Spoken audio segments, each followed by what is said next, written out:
ఈరోజు చాలా మంది దుఃఖపడుతూ ఏడుస్తూ ఉపవాసం ఉండి మరి యేసుక్రీస్తు శ్రమలను అనుభవించాడు. నేను కూడా ఈరోజు అంతా తిండి తిరుగుకుండా ఉపవాసం ఉండాలా, దుఃఖపడాలా, ఏడ్చాలా? కాదు కాదు.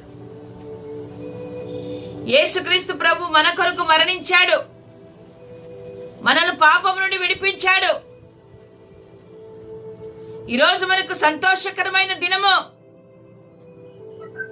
రక్షణ వచ్చిన దినము, సర్వ మానవాళికి పాపము నుండి విడుదల కలిగిన రోజు, స్వేచ్ఛ వచ్చిన రోజు. నా ప్రియ సోదరుడ సోదరి, ఈ దినమును జ్ఞాపకము చేసుకుంటూ దేవునికి కృతజ్ఞతాస్తుతులు చెల్లిస్తూ సిలువలో ఆయన పలికిన 7 మాటలు మనము జ్ఞాపకము చేసుకోవాలి. మన జీవితాలలో ఆ మాటల ద్వారా అనేకమైన అనుభవాలను మనం పొందుకొని